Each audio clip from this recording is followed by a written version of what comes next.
बेटा इससे भी पैक कर दो। हर काम में कोई ना कोई बेहतरी होती है, शायद यहाँ से जाना ही हम सबके लिए बेहतर होगा। हाँ बिल्कुल अम्मी, हम एक नई शुरुआत करेंगे। ठीक कहा बेटा, लेकिन अपने घर से दूर रहना भी आसान नहीं होता। तुम तो जानती हो माँ बाप से दूरी की तकलीफ। मुश्किल तो है अम्मी, लेकिन आप एक बात भी तो देखिए, जमरूद भी वहीं है और फिर वहाँ पूरी फैमिली एक साथ होगी। जवेरिया बस यहाँ से चले जाएं, हम महफूज रहेंगे। बाकी सब मुश्किलें मंजूर हैं मुझे।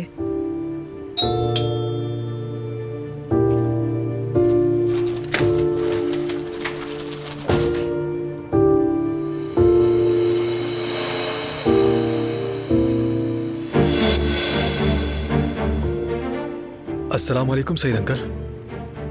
वालेकुम अस्सलाम बेटा, खुश आमदीद। आप कहाँ जा रहे हैं? खैरियत है? ये पैकिंग वगैरह?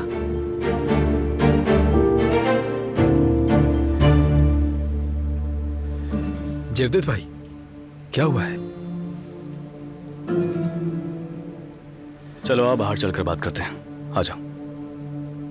चलो चलो।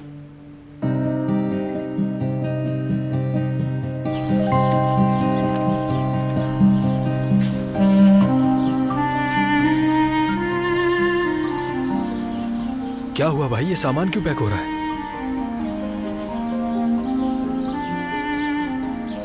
हम जा रहे हैं हारून। कहाँ और क्यों जा रहे हैं भाई? कहीं आप उसी दुश्मनी की वजह से तो नहीं जा रहे? नहीं हारून, ऐसा नहीं है। तुम्हें मालूम है ना, हमने रेस्टोरेंट भेज दिया था, अली को पैसे भेज दिए, कारा में लोग मदद कर रहे थे, शादी पर फायरिंग हुई, हमारी हिफाजत के लिए बहुत खर्चा हुआ।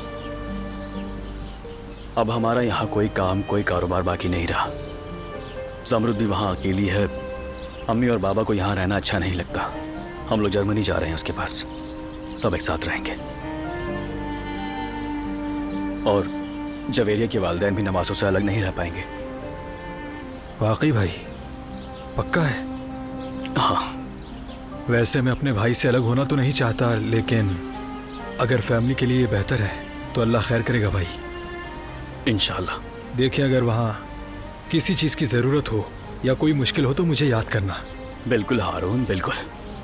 तुमने हमेशा मेरे भाई होने का हक अदा किया है। शुरू के दिन बहुत मुश्किल होंगे, हिम्मत रखिएगा, मैं हूँ, परेशान नहीं होइएगा। बहुत शुक्रिया मेरे भाई। अल्लाह सब खैर करेगा भाई।